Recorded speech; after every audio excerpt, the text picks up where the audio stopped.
All right, so like I just said, this is my favorite unit in the class. I just think the material is fun, and it's something that I never had encountered before teaching this class, but now I know a lot more about it. It's actually a big branch of math. I love this unit because this type of math, what we're going to do, was invented in the 1700s, and it was actually to solve like just a trivia question. And it's evolved into something that now you don't realize you use it when you use Google Maps, or if you are on any sort of computer network or anything, you are using this idea of graph theory that we're going to talk about in this unit. So I just think it's really fascinating, and we're just going to hit it like at a very surface level, but you'll still hopefully get a little appreciation for it. So a graph is a finite set of points connected by line segments. Okay, so in case you don't remember what that word finite means, that if you're counting, you're going to stop counting the things that are there. It stops. Okay, it's finite. There's a number that you can affix to how many there are. So we're not talking about infinite sets of points. That would be something else completely. The points of the graph are called vertices.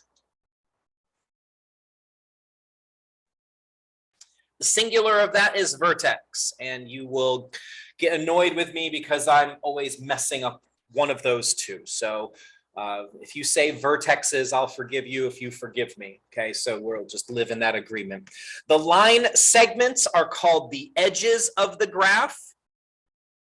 And the edges don't necessarily have to be straight line segments. It's just any sort of line. It can be curved, wavy, whatever that joins the two vertices together. A specific type of edge that connects a vertex to itself is called a loop.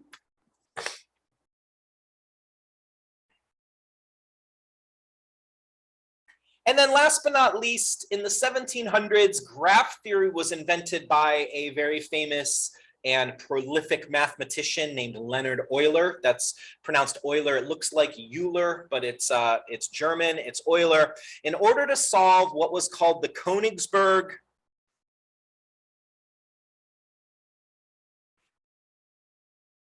bridge problem.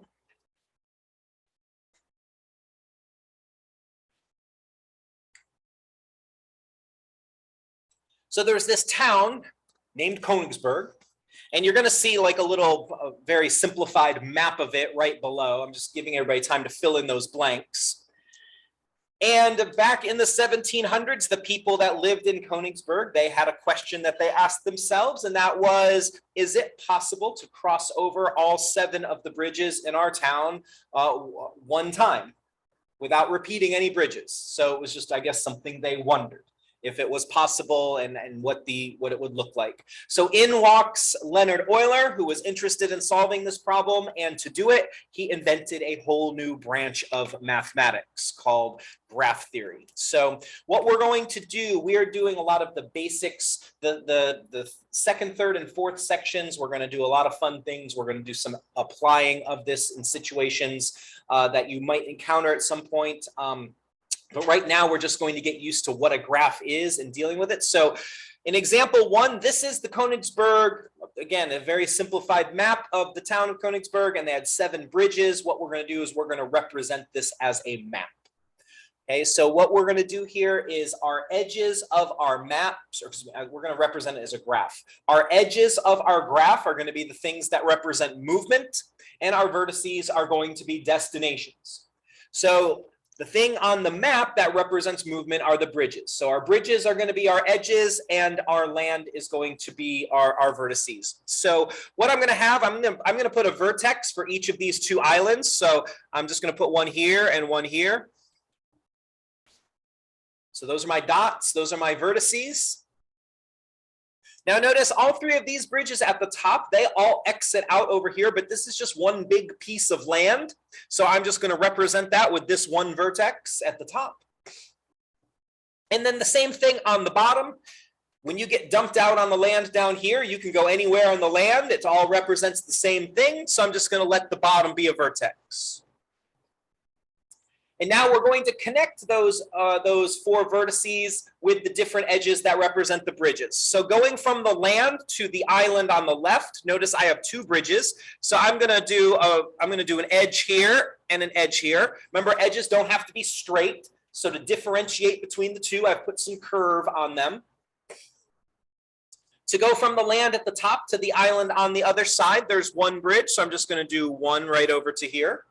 You can draw it straight. You can draw it with a little curve. Doesn't matter at all. There is a bridge joining the 2 islands. So I'm just going to draw a straight edge right across between the 2. And then the same thing on the bottom. I've got 1 bridge over here going from the island on the right to the land on the bottom. And then I've got 2 bridges from the island on the left. So I'm going to draw those curved to differentiate. And that would be the mathematical graph that represents the situation in Königsberg, okay, for us. So you might say, hey, Perkster, do I have to draw the vertices in exactly that arrangement? No, there's lots of, again, we're not going to go into depth on this, but you could draw this vertex that I've put up here. You could draw it way out here. You could draw it down at the bottom of the page. All that matters about the graph is what edges go to the vertex. It doesn't really matter what the orientation of the vertex is on the page. Now, when I draw my graphs, just to keep things simple, I tend to do it in the same layout to approximate what we've got, but that's not necessarily a requirement. Also, I'm going to label these vertices. Typically, you use letters because we'll want to talk about these a little later. So I'm just going to label A, B, C, D. Those are going to be the clever names that I give each of those. So I've got 4 vertices, I've got a whole bunch of edges, and that is my graph that represents the Königsberg Bridge problem. And we will come back to that because as we go through this chapter, we will see Euler's solution. Can I cross all 7 bridges without repeating? Yes or no? Well, we'll figure that out. There's a way that we can know that's possible. In the meantime, exercise 1, here's an I've just changed, or I haven't. This is just a picture from the book. The Königsberg Bridge problem is just changed slightly. Draw a graph that represents that map right there.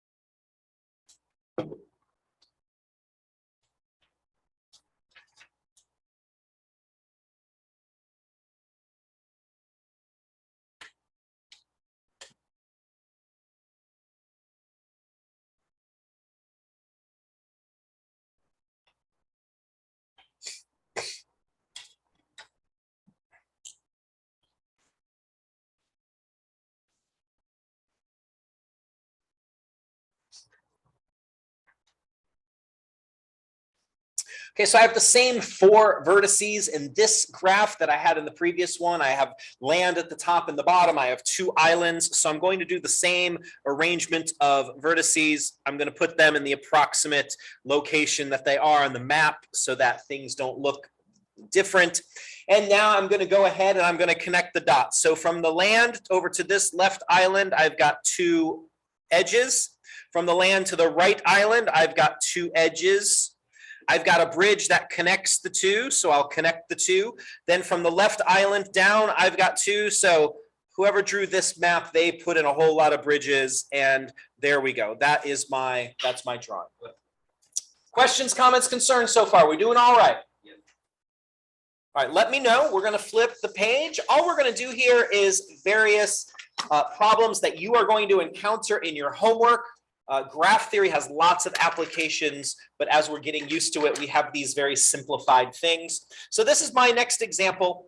I've given you a map here, and what we're going to do is we're going to represent this map as a graph where each vertex corresponds to a state, and each edge represents its common border. So the borders between the states would be how you'd move through them. Air traffic controllers, they use They would use airports, but again, we're being simplified here as the nodes for our graph. So what I'm going to do for each state, I'm going to represent it as a vertex. So I'm going to come over here. That's going to be my I'm going to use C for California, just so that I don't have to do too much on my graph. I'm going to put an N up here for Nevada, a U right here for Utah, a C for Colorado. I'm lining all these up. You don't have to. You can, again, the arrangement of the vertices is not what matters in a graph. It's the edges going to each vertex. That's what has to be. So if you put Nevada, if you didn't know geography or you didn't have this map here and you put Nevada way over here on the right-hand side of the page, that's fine, as long as you have the appropriate edges going to it. Then I've got Arizona down here, and then New Mexico. I've already used N for Nevada, so I'm just going to use NM because I'm super clever for New Mexico. And now I'm just going to see if I'm in Colorado. According to this map, what states can I get to from Colorado? Arizona, New Mexico, Utah. Okay, so we're that's a great point to make. We're only doing edges that represent common borders. Okay, so we're only going to, in this particular situation, draw an edge for Utah and an edge for New Mexico. We're not going to represent that where they touch corners. We're not going to represent that with an edge. Okay, so if I'm in Utah, I notice I've already got the edge for Colorado, but I need one for Nevada and I need one for Arizona. Everybody see how I'm getting these edges? Are we doing okay? Let me know if something gets unclear. If I'm in Nevada, we've already got the edge that goes over to Utah. From Nevada, I can go to Arizona and I can go to California. They share common borders. California already has the edge that goes into Nevada, but I need one for Arizona. If I'm in Arizona, I've got the California edge, I've got the Nevada edge, I've got the Utah one, I just need New Mexico. And then I'm just going to make sure I've got everything covered for New Mexico. I can go Arizona and Colorado. There we go. There's my graph that represents that map for those states right there. All right, well, I've got one for you. You get North Africa, whereas I got the Southwest United States. So same sort of thing for each of those countries. If you could draw the graph that represents that map.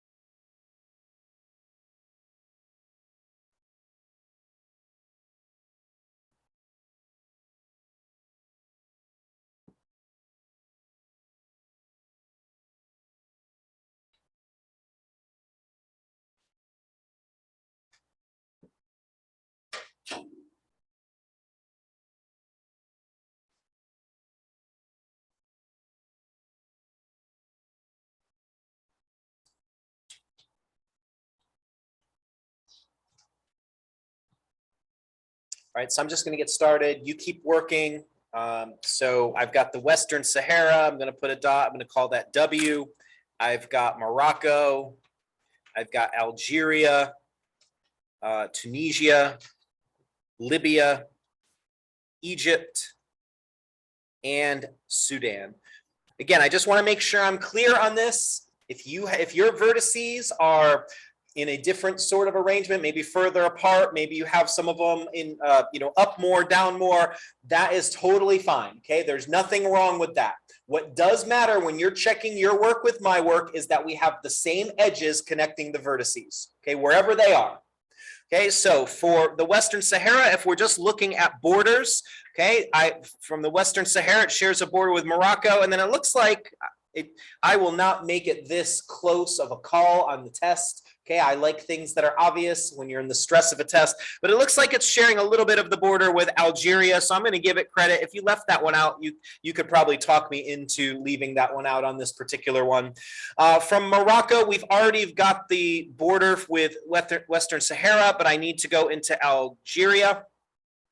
Algeria, we've got the Morocco, we've got the Western Sahara, but we can also go to Tunisia and also to Libya. We share borders with those two countries. Tunisia, we can go into Algeria and Libya. So we've got a couple little triangles here. Libya, Algeria, Tunisia, we've got Egypt, and we've got Sudan. So Libya can go pretty much anywhere. Egypt, we've got Libya and Sudan, and then Sudan, Egypt, Libya, we've already got those edges covered. So approximately your graph looks something like mine. Okay, maybe one of your triangles is bigger than mine or whatever, but that's fine. Same edges going to each vertex. That's the key. Any questions about this one? Again, I'm just trying to put an example of everything you're going to see as you go through your homework. Okay, so the next one is the same sort of thing. This time I've got a floor plan for something. Maybe I have to plan lighting or something that you use basic forms of graph theory. If you're an architect and you're planning the lighting or the maybe internet or any other sort of thing like that. So here we go. I'm gonna make each room here have a vertex. So I've got the Ray's training room, so R I'll call that, and then locker room A, we'll call that A because I'm real clever. Sierra's training room, put an S. The health and weight room, I'm going to put the vertex in the center. You can put it on the side. It doesn't matter. Again, I've said that several times. I'll probably say it a couple more times because I want it to stick. Keegan's training room, locker room B, Chet's training room. Then I have one more thing. I've got outside. Outside is just outside. Okay, there's no divisions to outside. So I'm just going to put, it doesn't really matter. I'm just going to put outside at the top because I noticed there's a door at the top. That's my only reason for picking that. So I'm just going to put O for outside at the top. But again, if you put the outside on the left or the right or the bottom, it's all good. Okay, equivalent graphs. So now what we're going to do, the way we would move in our floor plan is through doorways. So we're going to let an edge represent the ability to move through a doorway. So if I'm in Ray's training room, I can go two places. I can go to locker room A or I can go to the health and weight room. So I'm going to draw an edge to locker room A and to the health room. Everybody see the doorways? I know that's kind of a little bit of a small picture. If I'm in locker room A, the only places I can go are over to Ray's, which I've already got that edge. I could also go over to Sierra's. Oh, I can also go outside from the locker room. So I'm going to draw my edge up. If I'm in Sierra's room, I can go to locker room A. I've already got that edge. I can also go to the health and weight room. So I'm going to draw a edge over to the health and weight room. From the health and weight room, I can do a bunch of things. I can go to Ray's, I've got that edge. I can go to Sierra's, I've got that edge. I can go to Keegan's, there's that edge. Go to Chet's, and notice I have two doorways outside. Okay, so there's two paths of movement.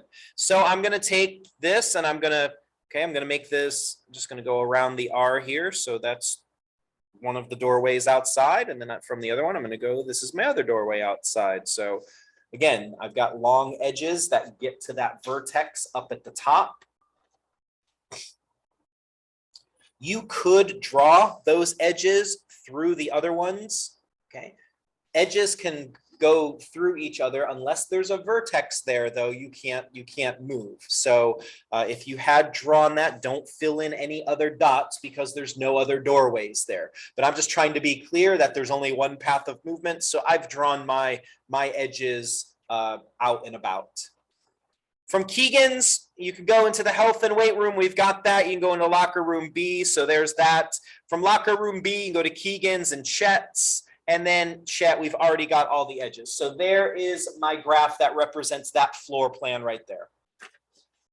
Again, I'm just going to keep moving forward, but if there's any sort of question that you have, because I know this, you probably haven't seen this before. Graph theory is fun, but I want to make sure you get these basic concepts. So there's a couple floor plans. We'll just do these one at a time. Go ahead and do exercise 3.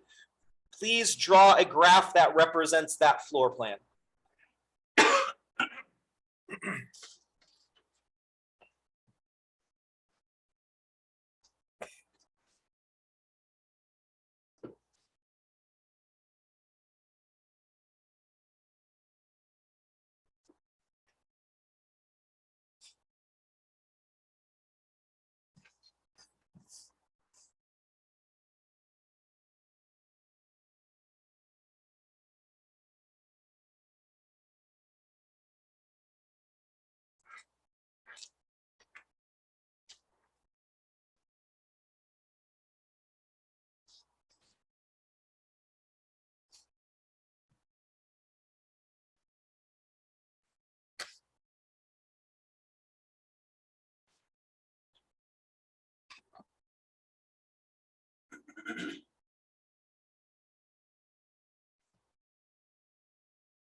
So I've got a vertex for each of my rooms.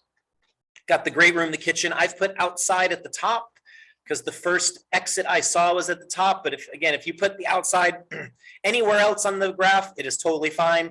I got my foyer, my bathroom, my laundry room, my den. So those are my vertices. And so every doorway is going to be an edge. So I'm just going to start with the great room. From the great room, I can exit into the den. So I'm going to put an edge there. I can exit into through that giant doorway into the kitchen, and that's it. From the den, we can go to the great room, which we've already got that edge. I can go to the laundry room, so right there. In the laundry room, you can go back to the den. We've already got that. I can go over to the bathroom. The bathroom goes both to the laundry room and the foyer.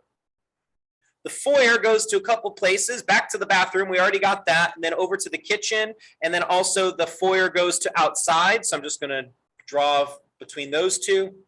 And then last but not least, the kitchen goes into the great room. It goes into the foyer. We've already got those. And then it also goes outside. So I'm going to put a dot there. So this is the last time I'm going to say it. Just remember you're outside wherever it is on here in space. That is fine. But it should only have two edges going to it from the kitchen and from the foyer, okay, wherever it is located. If you got a question, ask it. If you don't have a question, then exercise 4, a little bit more of a complicated floor plan. Go ahead and please do the same thing for that.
Okay, so you might not have labeled a couple of your vertexes the same way as mine. That is fine. I didn't give you any instruction on it. So here are all my vertices that I've labeled. So I'm just going to draw my things here. So let me know. So from the bathroom, we go to the garage, or we can go over to the laundry room. So there's my two edges. From the garage, you can go outside. So here's my vertex. Let me draw a dot. There's my vertex outside. You can go to the bathroom. You can also go to the kitchen from the garage. Seems like an interesting thing. So there we go. The laundry room either goes to the bathroom or to the kitchen. So we'll draw that edge right there. Kitchen, we've already gone to the garage. We can go to the dining room, and we can also go to the great room, which is over here. The dining room goes up to the kitchen. It goes over to the great room. And then it goes down to the entryway. Entryway goes outside. And then it also goes to the great room. So we'll draw that. The great room, we've already got all the edges that go left to the kitchen, the dining, the entryway. We also need them going to the right. So we go to the first bedroom. We go to the guest bathroom. And then we go to the second bedroom. The great room doesn't go outside, apparently. And then finally, over here in these rooms, the first bedroom goes into the guest bathroom. Guest bathroom goes out into the second, and there we go. There's my graph looking thing. Yeah. And only outside can be moved. All the other vertices have to stay like that, or they could be arranged. No. Let me repeat this. Sorry. The arrangement of the vertices can be anywhere. Okay. Graphs have equivalents. We're not going to talk about graph equivalents in this class. Okay. So I told you that I'm going to just approximate the design we have to try to keep things as clear as possible. Okay, but the thing that does matter, wherever you have the vertices, so if you, for whatever reason, you took the dining room and you put the dining room up here, up top, the only thing that matters is you, wherever you have the dining room, you've got a edge going from the kitchen to the dining room entryway, dining room, great room. Okay, that's what matters about graphs. The edges going to the vertices, not the placement of the vertices. Okay, so that's just making sure that you understand that. Okay, so that's the thing that I've been saying, and I'll repeat it again. Okay, there's one more style thing you're going to see as you go through this. This is actually, again, a super simplified version of the application. This is a street map, okay, not a great looking street map. So when you use your Google Maps or you use Waze or you use Apple Map, whatever map program you use, that's just kind of a really complicated graph theory. You are getting the, like when you ask, how can I get somewhere in the shortest distance? What Google Maps does is they start at your position, then they go to all the vertices. And it really fast, because it can do it fast. It takes all the distance from the different vertices and then boils it down to a minimum. We're going to do a really simplified version of that. It's called a traveling salesman problem. Okay, and we're going to see like how that decision is made. So it's Google Maps is just an example of graph theory in action. So thank you, Leonard Euler, for enabling that to happen. So all we're going to do here is I'm going to make every intersection where we have two streets meet is going to be our vertex. If two streets don't meet, then it's just going to be a curvy road. So here we go. I've got this first vertex where Cypress and Sabino Lane meet. So I'm going to do that.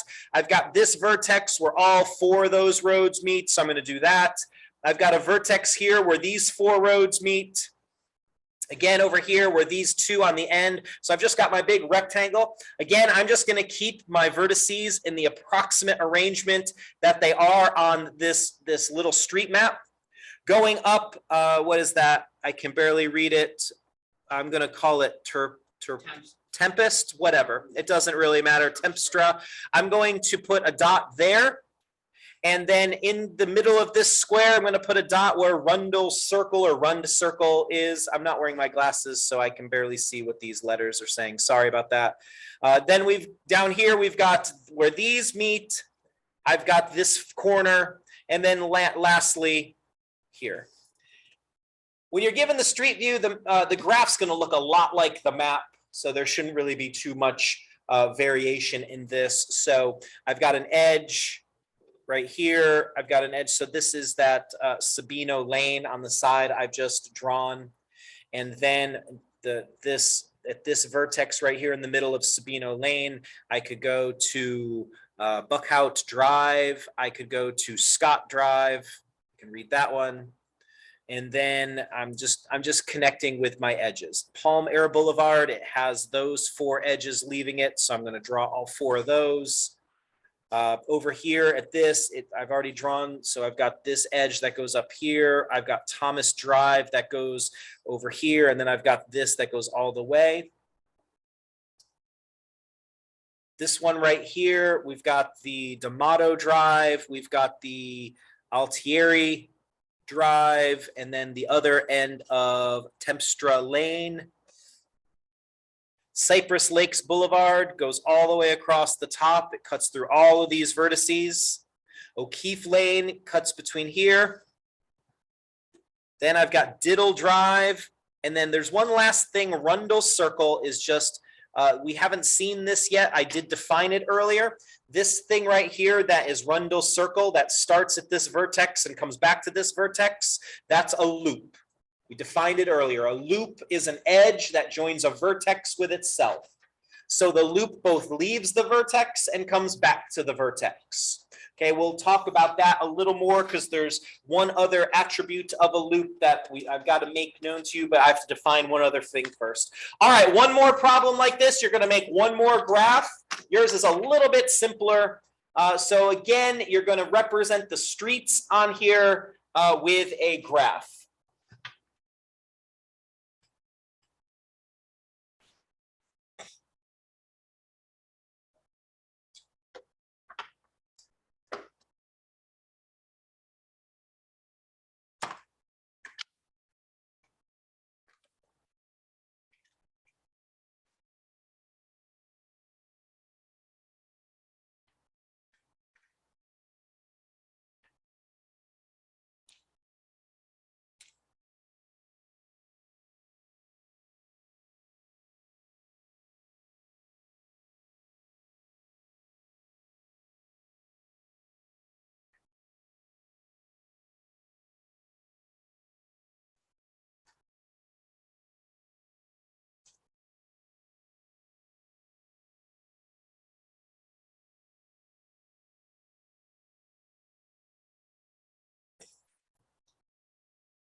All right, so over on the right side of this first street cuts all the way between these two vertices. So I've got that. And then Pine Street goes all the way along the bottom between those two vertices. And then Willow Street has a vertex in the middle of it. So Willow Street, the bottom half of Willow Street's right here. And then here's the top half of Willow Street. At this vertex right here in the middle, we have Elm Street that cuts over to this corner. And then Oak Street, which comes up to the top. Maple Circle goes from this vertex to this vertex. So that's not a loop. Okay, that is an edge. Yes.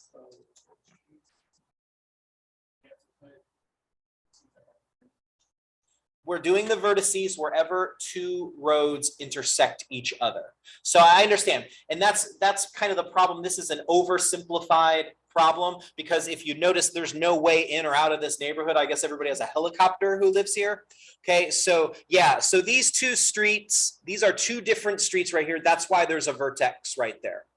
Okay, and then if we got a little more complicated, if we actually were Google Maps, there would be a road leaving here to get in or out of this neighborhood, at least somewhere on this map. Okay, so Walnut Street cuts across the top, and I think I've got everything. If I'm missing something, let me know. But there is my graph with my vertices that represents that map. Did I answer your question? We good? Okay. All right, great question. I appreciate you asking it. Sometimes when you oversimplify these things, you end up with situations that look a little goofy, but you got to start somewhere. All right, so that's the basics of a graph. Vertices, edges, boom. So now the next thing, and this will be a useful bit of info when we come back and talk a little more next class about the Königsberg Bridge problem. The degree of a vertex is the number of edges that connect to it. So the degree is the number of edges. So once you've written that down, turn back to the first page. We're just going to go through a few of our graphs and we're going to label the degree of the different vertices. So I'm going to start with example 1, the Königsberg Bridge problem. Just going to go through and you're going to help me count up how many edges are going to each of these vertices. So vertex A. How many edges are related to vertex A? 3. So the degree of that vertex is 3. I'm going to write a little 3 right there. You can also call that an odd vertex because it's an odd number of edges. How about C? What's the degree of C? 3. What's the degree of D? And then finally, the last one, what's the degree of B? Yeah, there's 1, 2, 3, 4. There's 5 edges going into it, so 5. Okay. A fairly simple thing, but I just want to make sure you practice. So do exercise 1, label the degree of each vertex in exercise 1.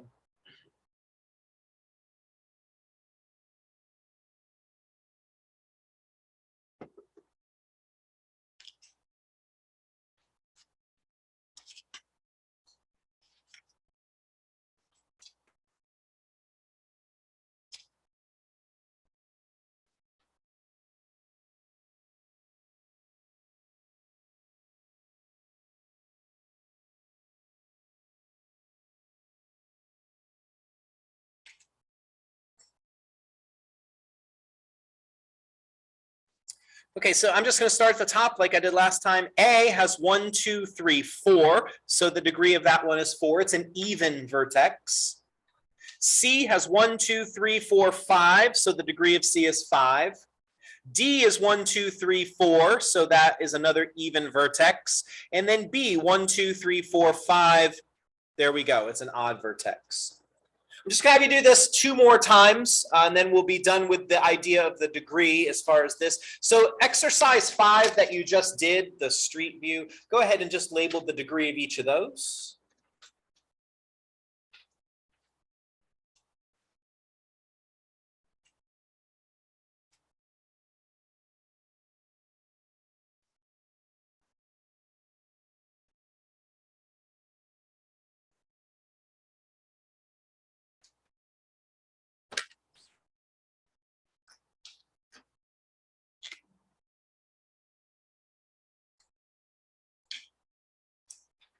Okay, so I'm just going to go through, check yours with mine. This vertex right here is, it's got 3. This one has 1, 2, 3, 4. So its degree is 4. This one has a degree of 2, a degree of 2, a degree of 2, 1, 2, 3. So this one has a degree of 3, and then 1, 2, degree of 2. Anybody getting something different that we need to talk about? All right, one more. We're going to flip back one page because I want to mention one thing. Okay, this floor plan, or excuse me, not floor plan, this map right here. In fact, I'm not even super concerned about most of it. We're not going to label. I think you're getting the premise of the idea of degree. I just want to look at this one right here with the loop in it. Okay, remember we have this loop that the edge leaves that vertex and it comes back into that vertex. So I want to just talk about what does the loop add to the degree. So notice, okay, so we've got these two edges right here, 1, 2. The question is, does a loop count as 1 or 2? Because it is just one edge, but it's also leaving and coming back in. And so because of the fact that it leaves and also comes back in, a loop counts twice. So the degree of this one right here would be 4, okay, because the loop both leaves and comes back in. So the degree of that is 4. All the other ones, it's just all edges count as 1 unless it's a loop and it happens to count for 2. All right, one more quick problem as far as degree is concerned. Exercise 6, draw a graph with 2 even vertices. That's a question. You can ask whatever you want. So I put a vertex for the loop. Just because there was a street name there. Does that make sense? Like, because there's a street name, I put it. So Maple Circle is the street name of this street right here, but there's no road that intersects Maple. Oops. There's no road that intersects Maple Circle up here. So that's why there's no vertex. There's nothing else happening. So if we had a map and then if Maple Circle, if it had a road that went into the lake, you know, like if you like The Office with Michael Scott, he drove into the lake, then you would have a vertex there because there'd be another road. Okay. Great question. Just like down here, Pine Street, there's no other roads intersecting. So there's only a vertex on each end of Pine Street. Okay. All right, so just going to give you another 30 seconds. Draw a graph with 2 even vertices. There is an infinite number of answers to this.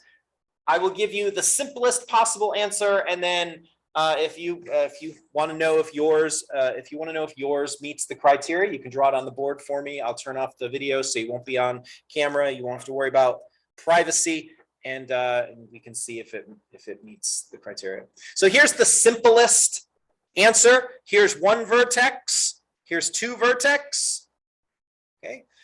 So there you go. That's the simplest answer.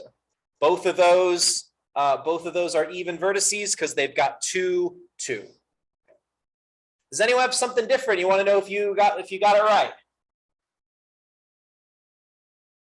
Okay, you could.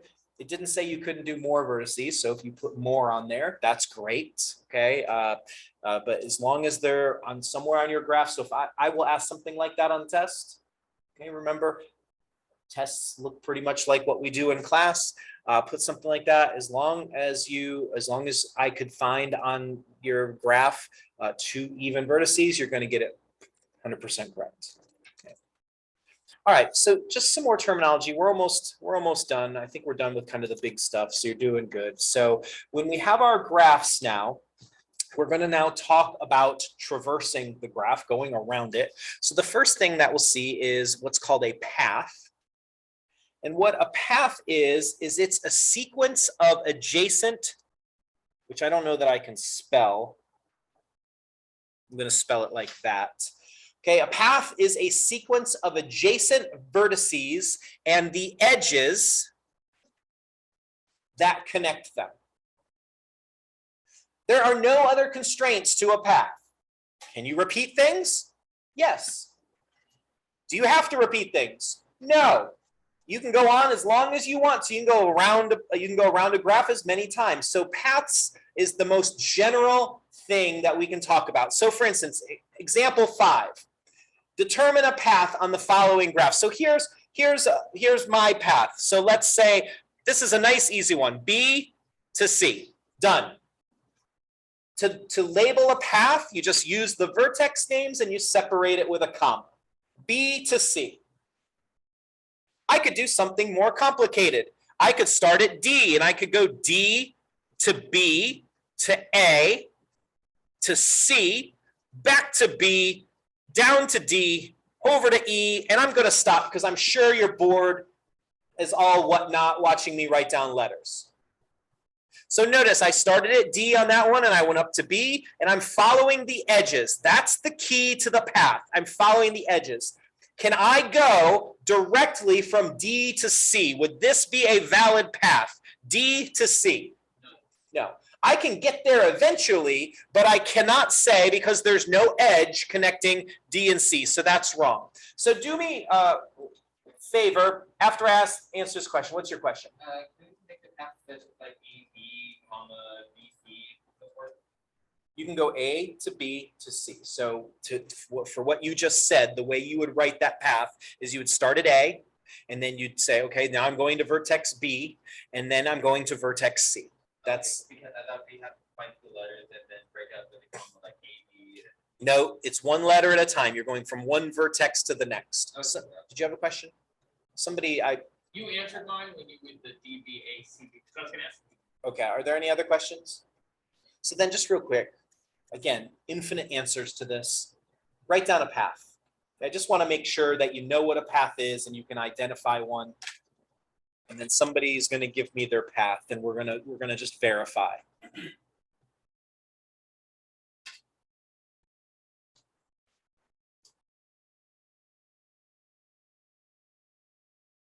Or who wants to give me a path? Go ahead. What? A to C to E. Great. Yes, we started at A, down to C, following that edge, down to E. Done. Nice, simple path. Let's do one more. Who else wants to give me a path? Go ahead. And then A, B, C, E. Okay, so starting at A to B to C to E to D. Great. All right, so again, just to repeat, a path is the most general thing you can have, and we could repeat, you could have, so that could have been A to B to C to D to E to D, and then you could have gone back to E to C to A to B. So there's no constraints when it's just the word path. Okay, flipping to the next page.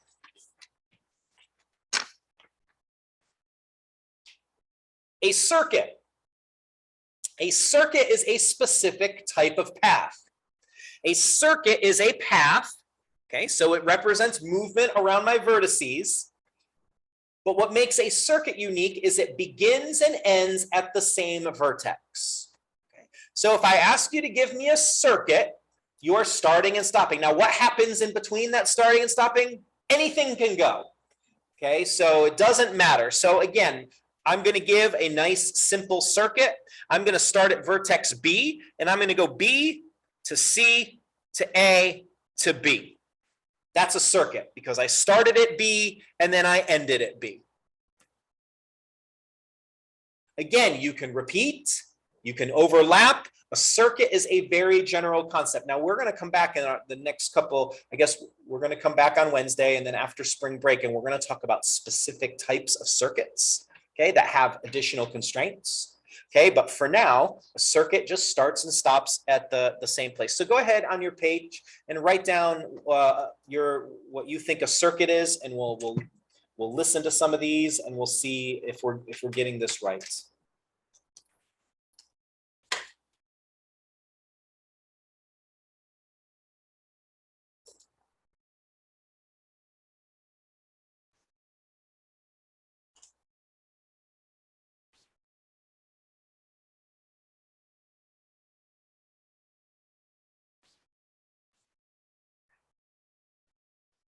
Okay, somebody give me what they wrote down as their circuit. D, B, C, E, D. D, B, what just E, E, D. C, E, D. Let's verify. So we started at D and went to B and then over to C, down to E, back to D. You're back where you started. Perfect. Great circuit. How about another one? C. What was next? Perfect. Started at C, back around to C. Wonderful work. Anybody got anything else? Here's another example. Okay, I'm just going to give one. I could start up top at A, and I could go to C, and then I could go over to B, and then I could go back down to D, and then over to E, and then I'm getting bored, so I'm going to go back to D again, and then I'm going to go up to B again, and then to A. Again, all that matters, if you're giving me a circuit, if I just ask for a very general thing circuit, you're starting and stopping at the same place. Okay, so I could do this. Here's my last one. That's a little bit more complicated. Here's probably the simplest circuit I could make. I could go from B to C back to B. Okay, I just crossed that edge twice. That's a circuit. Okay, you start and stop at the same place. All right, exercise 7. A new graph looks kind of like an envelope with a seal on it. Go ahead and notice we got a loop here. Go ahead and give me a circuit of that graph, please. Start and stop at the same place.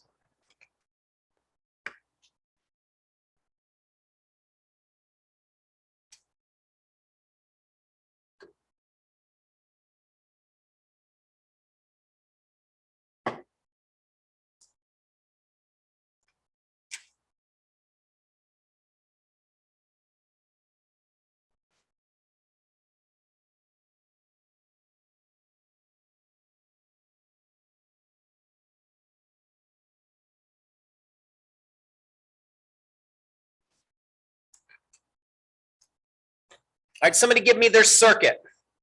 A, B, C, A. A, B, C, A. Fantastic. Started at A, and now you're going around the triangle here. Lovely. How about another one? Yeah.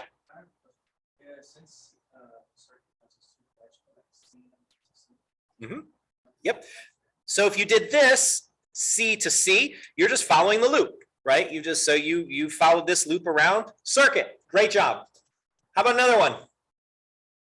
A, B, C, C, A. So A to B to C, following the loop to C to A. Fantastic. Circuit. You started and stopped at the same place. So again, if you're evaluating, and if you want me to check yours after class, that's fine if you don't want to shout it out. But as you're evaluating, as long as you're following the edges, okay, these blue lines here, then you're doing great and starting and stopping at the same place. Again, I could not go, if you wrote down D to C, okay, you can't do that. There's no edge that directly connects D to C. Now you can get to C eventually and go up to A and down to C, that's fine. Okay, that's a different matter. All right, well, next thing. I think we've got 2 more things about graphs to deal with here. So a graph is what's called connected if for any 2 vertices, there is a path that connects them. What that means is if you pick any 2 vertices, there's a way to get there. It doesn't mean that there's an edge connecting directly. It means that you can find a way to get there. So for instance, our exercise 7, this is a connected graph. Because if I pick D and I pick B, again, D and B are not connected directly, but I can find a way to get there. I can go up to A, I can go over to B. So I can get from D to B. So this is called a connected graph because I can start anywhere and I can get to anywhere that I need to go. So I've got 2 examples for you in exercise 8. I want you to write underneath each of those, is it connected or is it disconnected? That's the opposite. If there's a vertex that you can't get to, that's called a disconnected graph. And I'll give you a hint. There's 1 of each on that problem.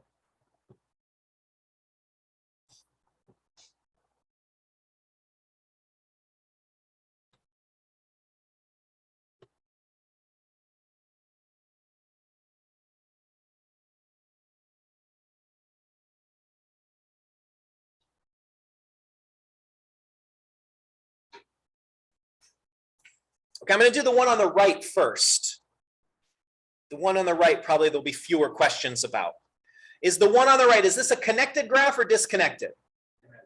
If I start at any vertex, can I get, so if I start at E, can I get to D? Yes, I can go over to F, I can go up to B, down to D. I can get anywhere on the graph. Does everyone see that? Okay, this one is a connected graph.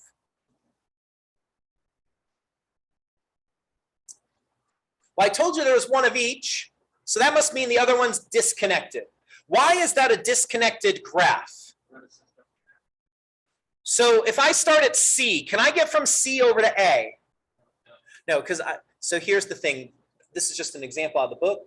And this is when I talk about the idea of there's equivalent graphs. Whoever drew this graph just decided to put the triangle. But is there a vertex here where my pen is? No. I see that the edges cross over each other, but doesn't mean that you can get from one to the other. So if I start at C, the only place I can go to C is over to D or over to G. There's no way to get to the square. So an alternative, so again, if something that would be exactly equivalent to this graph, I'm just going to draw it really quick. This is the AB, EF part, and then I could draw the other vertices over here. So this is what I've been mentioning to you. There are equivalent ways to draw what is essentially the same graph. So my reworking here shows that I don't think there'd be any question now that the second one that I just redrew, that's definitely disconnected. There's no edge, and that's what the first one is. So this one is disconnected. Let me.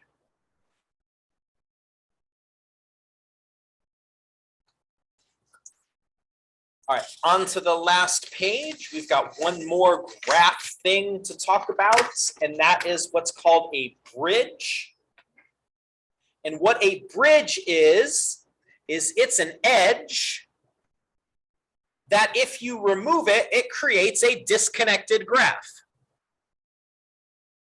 Just like a bridge going over a canyon. If you take that bridge away, then there's no way unless you can fly to get from one side to the other.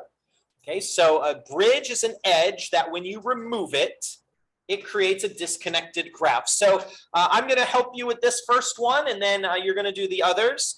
So in the exercise 9, the graph on the left, I will tell you there is one bridge in that graph. What is the bridge in that graph? So I'm going to circle it, C to E. If I remove from C to E, does everyone see that I would then have a disconnected graph? I'd have two rectangles that you'd have no way to get through. So C to E is the bridge on that graph. Okay, so I'm going to give you 15 seconds. The one on the right, don't shout it out. There is again one bridge on that one. So if you could identify the one bridge on the right problem.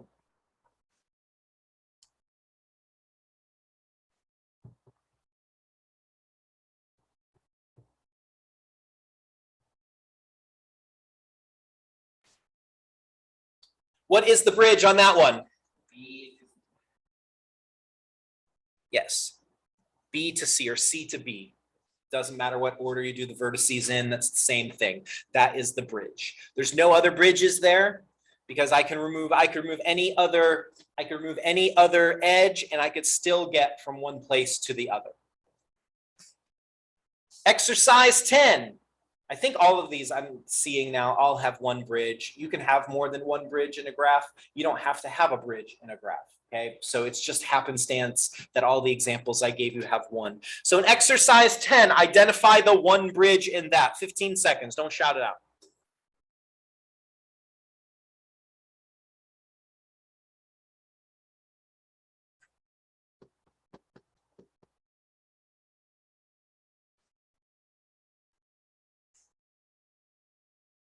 What's the bridge in the first one on exercise 10?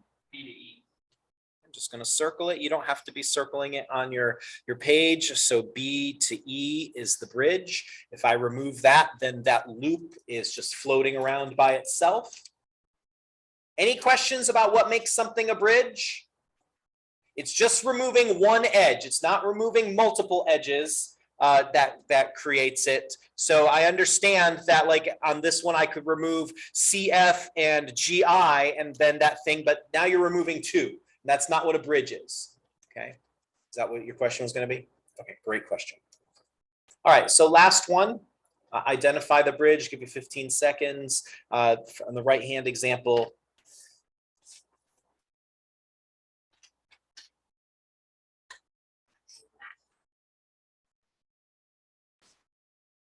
so this last one, what's the bridge on it? Either way, I'm just going to write B to C, but you could write C to B. Perfect. Because if I remove that, then that vertex C is just floating around on its own.